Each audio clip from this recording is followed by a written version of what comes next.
E o vídeo de hoje a gente vai trazer a obra Rose Start Grill. Então é mostrado uma paisagem, alguém subindo uma montanha. É mostrado um homem muito cansado subindo a montanha. Então ele avista algo na frente dele. Ele avista uma aldeia, então ele explica que a esposa dele está doente. Então ele está atrás de uma erva que cura qualquer doença no pico. Ele começa a correr em direção da vila falando que não pode perder tempo. Uma moça aparece e pede para ele esperar. Ele fica confuso e pergunta quem são elas. Ela fala que é o da tribo que serve ao deus do Pico-Eco. A moça pergunta se ele é um homem e ele fala que sim, se tem algum problema. Ela explica que a montanha é proibida para homens, que só mulheres têm permissão. Ele pergunta por quê. Ela diz que a montanha é proibida para homens. Ele fala que isso é ridículo. Então ela fala que certa vez um homem cortou a árvore sagrada da montanha para evitar a fúria do Pico-Eco. É proibido que homem suba a montanha. Ela fala que é uma tradição de gerações pedindo que ele retornasse. Ele diz que não pode retornar. Ele prometeu à esposa doente que lhe traria a erva da cura. Então ele fala que fará tudo o que elas mandarem, se deixarem ele passar. Uma jovem que estava observando diz qualquer coisa a moça de branco fala sem gracinhas. Ela fala que existe um jeito. Então ela pede para ele seguir ela. Ele confuso pergunta uma banheira? Ela fala sim, mas não é uma banheira qualquer. Ela explica que vai colocar uma das ervas sagradas do Pico do Eco.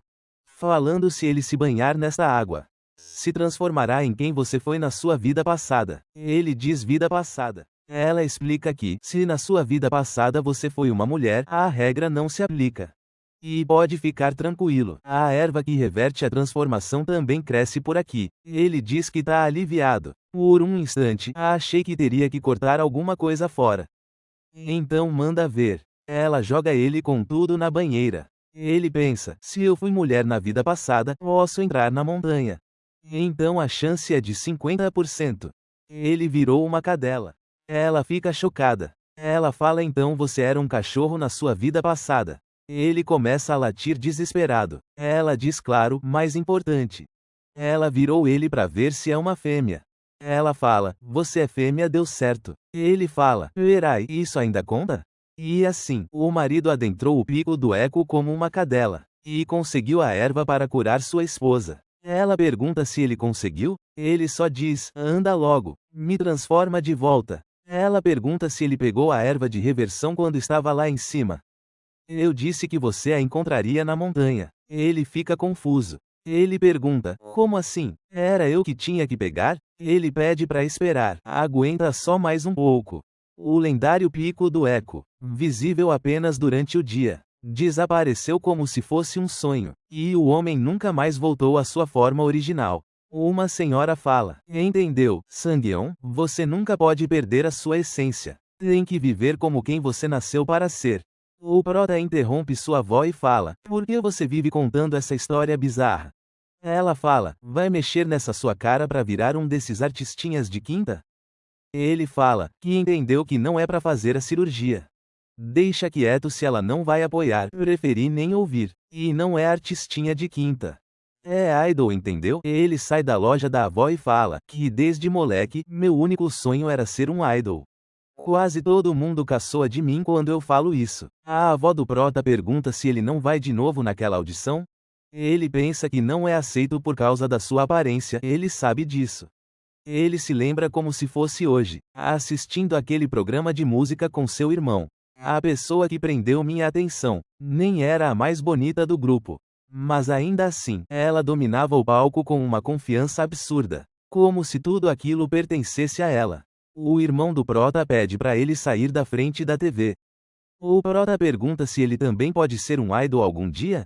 O irmão do prota pergunta, o quê? O prota fala, você mesmo disse que eu tinha talento, depois daquele show de talentos da escola.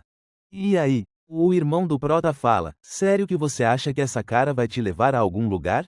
Só se for na próxima encarnação, né? O prota sai das lembranças, e diz que sabe que não é nenhum galã. Mas toda vez que ele toca no assunto de plástica, todo mundo debocha. Ninguém entende o quanto isso é sério para ele. Ele fala, que se dane, a aparência não é tudo. A idol que me inspirou não se destacava por isso. Ele pensa que se esforçar ao máximo, uma hora alguém vai ter que notar ele. É mostrado ele indo pro estúdio. Ele chega no estúdio e fala que o nome dele é Sang-yeon Kim, que tem 20 anos. Antes de se apresentar, ele agradece pela oportunidade. Ele fala que esta é a realidade dele. Ele já perdeu a conta de quantas audições ele fez. Os jurados falam que ele é bom, mas o visual e as proporções não ajudam. E já está velho para começar do zero. O outro jurado fala, para passar o prota na primeira fase, que eles vêm depois. Os jurados falam que os detalhes da audição final serão enviados por mensagem. O prota fala que fazia séculos que ele não passava de nada. Ele espera que dessa vez dê certo. Ele pega o celular falando que já enviaram a mensagem. Ele pensa que agora é só enviar os documentos. O prota fala que de novo não deu certo. Ele fala que os jurados elogiaram tanto ele que era bom demais para ser verdade. Ele já imaginava, depois de ler aquele histórico, era óbvio que não aceitariam ele. Ele se lembra do dia que deu um soco em um colega. O colega fala pro prota que ele mexeu com a pessoa errada.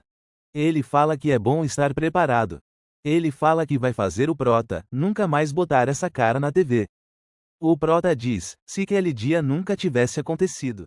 Ele sai das lembranças e vai no restaurante da avó. Quando ele entra, ele percebe que tem um cliente.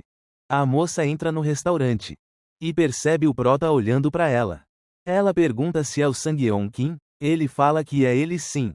Ela fala que sabia. O neto da vidente. Ela diz que o Sang-yeon cresceu muito. O prota pergunta se eles já se conhecem. Ela explica que era cliente fiel antigamente, que parou de ir quando começou a trabalhar, mas ainda fala com a avó do prota. O protagonista fala que a avó dele não está no momento. Ela fala que isso é perfeito na verdade, já que só eles estão por ali. Ela propõe eles conversarem um pouco. Se você estiver livre por agora. Ela entrega o cartão de visita da sua agência. Ele pergunta se é sério. Parang Entretenimento? Ele diz que é a das gigantes. Ele se pergunta, mas por que eles? Ela pergunta se ele anda fazendo uma audição atrás da outra, se não é, já conseguiu alguma coisa? Ele fala que tá tentando em agências pequenas. Ele diz que até chegava a treinar por um tempo, mas na hora do debut, a coisa toda desmoronava. Ela diz, basicamente, te chutavam.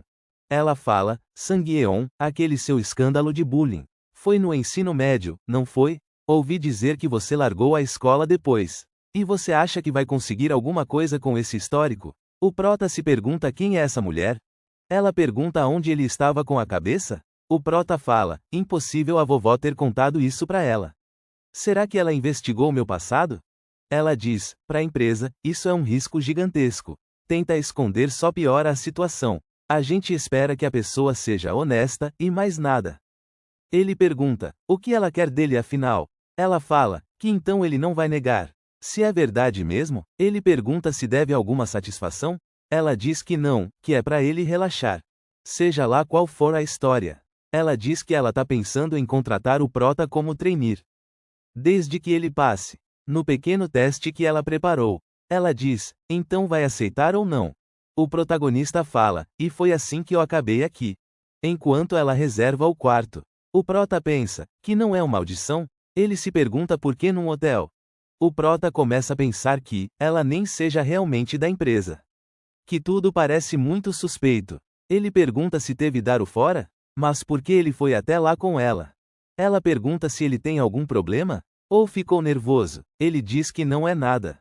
Ela diz que tudo que ele tem que fazer é. Ele se pergunta o que é isso. Ela fala que é uma bomba de banho, que é só jogar na banheira quando for tomar banho, que é para mergulhar o corpo inteiro na água, da cabeça aos pés, e pronto.